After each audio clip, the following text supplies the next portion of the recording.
Hey there YouTube, I'm Yukitsu, this is Yukitsu Times, welcome to my channel. Welcome to another episode of Shogun 2 Getting in Shape. Today we're doing that last of my composition series, for now anyway. This one is going to be based around spears as the main part of your battle line. And this army I have had to change to a post-commentary because I'm not using the correct type of veterans for this. I don't have the correct type of veterans for this. And because this is my weakest army by far. I can sort of get by it. I learned how to play this so I could sort of play against it more effectively, but personally, this is not my style. This is not how I play the game. So winning this way is much more difficult for me. Now, I've taken 5 units of Yari Ashigaru. They're going to be sort of my main battle line, and unlike normal, they're not going to just sort of be a supporting unit. This is going to actually be my main infantry force. 3 of them are veteran. I've also got the long Yari Ashigaru, who are also veterans. But ideally, you want at least 2 units that are ranked 9 Yari Ashigaru with this particular composition style. The reason for that is those units get hold firm, which makes your battle line essentially unbreakable, which is mostly the point of this particular style. Now, I've sort of cheated that sort of composition theory by taking these Naginata warrior monks. They'll make this battle a lot faster than it normally would be, and it'll punch through my opponent's center a lot faster, but it's not necessarily great for demonstrating why these Yari Ashigaru are really good, because if used correctly, these Yari Ashigaru should be able to win the fight by themselves, but you really want better veterans for that. Now, backing that up, I've got these 2 units of Matchlock Samurai, I've got these Daikyu Samurai, and a big swarm of cavalry. I've got Yari Cavalry and 3 Naginata Warrior Monk Cavalry. And again, the reason I want the Naginata Warrior Monk Cavalry is in case I need to get around behind my opponent, charge him and stick in until he breaks, because those cycle charges are very effective. Sometimes they can allow your opponent to recover their morale before you get in another cycle. Now my opponent's army over here, he's got Matchlock Ashigaru, Bow Ashigaru, 2 units of Yari Cavalry, Yari Ashigaru, 3 units of Yari Samurai, 2 units of Katana Samurai, and then some Naginata Samurai. And all of his units have really good veterancy. So, if you were to look at the unit statistics for these guys, each and every one of his melee units, except for, of course, the Yari Ashigaru, should be able to punch a hole clear through my Yari Ashigaru. They should just be outright superior to the point where I have no hope in melee combat. Now, if you were to look at my opponent's army composition and numbers, he has got a lot of units of melee infantry. He's got 8 units of melee infantry here. And if you were to sort of play this properly, and this is sort of the counter to the style when you have got a more melee heavy army, is that he has enough units that he could get around the flanks of my units, which is a problem for me. But as you'll see, that doesn't end up happening because my opponent makes a little bit of an error in panicking. And again, that's the crucial reason that you take these matchlocks, is it forces your opponent to sort of come forward as fast as possible instead of trying to get a perfect flank around your units. Now, I'm trying to move my cavalry around, screen my units as best I can from his cavalry, trying to intercept his cavalry no matter which way it goes. And the reason for that is if he uses his cavalry to sort of punch into the front of my army, either to destroy my matchlocks and bows, I'll have to rush forward with my Yari Ashigaru. And if my Yari Ashigaru get tied up in his cavalry, I have the risk of not being in spear wall formation when the rest of his army comes crashing into mine. And if I'm not in spear wall formation, I'm going to lose this fight. So I have to catch his cavalry with my cavalry rather than letting him disorganize my Yari Ashigaru. So it's a little bit odd that I'm worried about his cavalry attacking my spears, but the reality is that, you know, I have to be in spear wall formation, and if I'm in spear wall formation, I can't protect my Matchlock Samurai and Daikyu Samurai. So instead, I have to rely on this large amount of cavalry. At this point in the game, it's all about that sort of skirmishing, though. He doesn't want to have to walk into my army, absolutely by no means. I think my opponent must be somehow cognizant that he is going to have to in the end, but I don't think he wants to. I think he sort of wants to prolong this as long as possible. But anyhow, I'm targeting his Matchlock Ashigaru, and the reason for that is if he kills off all my bows in the skirmishing phase with his Bow Ashigaru, which he won't because they're just that inferior, he'll be down his matchlocks, and at that point I can just move my matchlocks into his range, to fire. Wipe out whatever units are in front of them because they're much more effective at quickly eliminating units. and he'll be forced into my army. As you can see though, using that long range on those Daikyu, he should really have just spread out these matchlocks more, spread them into a nice long thin formation and run them forward to get some use out of them, but this is what you absolutely do not do, is just don't let them stand there and get shot. Normally, Ashigaru are a cheap sacrificial unit. In this case, they're a vital sacrificial unit. He's also targeting my Matchlock Samurai. However, his Bow Ashigaru are a vastly inferior unit, and my guys have heavy armor, which is another reason that I took Matchlock Samurai rather than Matchlock Ashigaru. If I had taken Matchlock Ashigaru, what would have happened is my unit would have been shredded pretty quickly by his bows, and I need to have these Matchlocks to survive this fight so that I can force him forward. I switched over my targeting from my bows into these Samurai. This is another ploy to try and compel my opponent to move into me, but as you can see, he's just willing to take those fire arrows without moving forward. This is what ends up taking him out of his defensive stance and forces him forward. As you can see, quick volley from my Matchlock Samurai wiped out 24 of his Bow Ashigaru, which is a really good volley. Arrows are still raining down on these Katana Samurai, and unfortunately my other volleys are going to get wasted against this Matchlock, or this Bow Ashigaru unit. Really unfortunate, especially because so many of those shots just outright miss. But my opponent is now rushed forward. I can now move back with my army. And he's lost a lot of melee infantry by this point in time. So, moving all my units into spear wall formation as I back up with my units, I kind of was hoping that my Matchlock Samurai would break those Bow Ashigaru before melee was joined, but wasn't to be. Anyway, my opponent here is charging into the spear wall formation, and as you can see, like, my units seem to get a kind of attack before his units even come in contact. That causes his units to either stumble or get killed.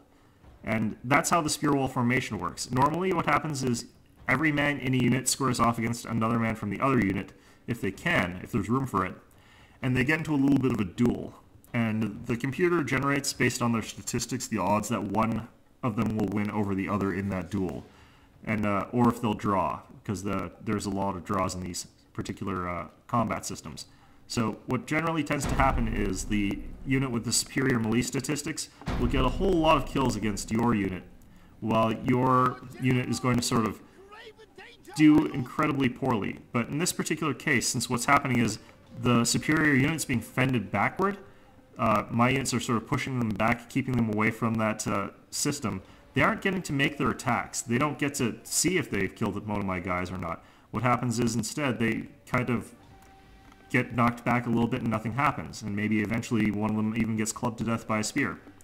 In the center here, I've got my Naginata warrior monks who are just going to town on his guys with their much superior melee statistics. And this is going to cause this center unit to sort of shatter very quickly. He's also started to feel the pressure over here, and that's partly because of flank attacks. Some of my units are considered to be on the flanks of his units. Some of his units are breaking around this area, so he's had some multiplicative morale penalties. So, as you can see, my cavalry is just doing a drive-by on the back of his army, and that's enough to break most of whatever was left. But with these monks shattering straight through the center here, I'm going to be in a good position to just clean up the rest of my opponent. He's got his cavalry, which he really needed to do something with more decisively earlier on, but in all honesty, he was being guarded against pretty strongly, because I absolutely could not allow his cavalry to get in on any decisive action. With so much of his army broken, I can afford to just run my cavalry back into his. It doesn't really matter at this point. But as you can see, this is sort of how the spear wall formation works. Typically, what you would aim for is actually a much more drawn-out combat, where your units would sort of be in the spear wall formation for longer, and his units would probably hold for a lot longer as well. But with those Naginata warrior monks, it kind of accelerated the process a little bit. You could also do that, take the Naginata warrior monks and punch through a hole somewhere. But, you know, that tends to sort of move things more to a standard army composition if you do that. And they're so expensive that if that one unit gets stonewalled against a superior unit, so your Naginata warrior monks, say, are fighting very, very highly veteran Katana Samurai, instead of what mine were fighting, which is mostly Yari Samurai, you're typically going to find that, you know, they don't actually perform as well as you would like. They might even get killed off. And if that happens, then your army composition is really a lot more in trouble than if you relied mostly on the spear wall. So this is basically the match. I'm just going to speed this up through the end of it. And yeah, as you can see, it's a fairly effective style. Now, my opponent did make a few crucial errors as far as army composition went. I don't feel that there's any reason to ever take 3 units of Yari Samurai. In fact, I wouldn't ever really take... I personally don't really ever take Yari Samurai except as 1 unit, as a potential ambush unit. But the general principle still holds. If those were all Katana Samurai instead, I think I still could have done the same sort of victory. So let's go head on over to the statistics screen and see how each of the units did. And you'll be surprised at how few casualties were actually occurring in this match.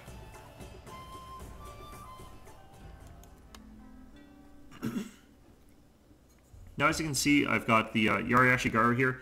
They've got a fairly low number of kills for a mainline combat unit, except for the one that got 68 kills and 61 losses. Those guys were fighting other Yari Ashigaru who were also in a spear wall formation, so that was a much more even battle. My Naginata Warrior Monks got 64 kills and 8 losses. And that's sort of the difference here, is that these Yari Ashigaru, not very good at killing, but on the other hand, look how few losses they got for such an inexpensive unit. I mean, 23 deaths is not very many for an Ashigaru unit, even if it only got 38 kills. The Matchlock Samurai, both of them did relatively okay, but again, the main point of the Matchlock Samurai was not to get kills, it was to get my opponent to run into my melee line. Daikyu Samurai, very good, very important, 91 kills, that's excellent. My Cavalry component, they got quite a few kills, most of that was running down fleeing men. Basically, they were there for that morale penalty, get around behind my opponent and start running down the units that break from that.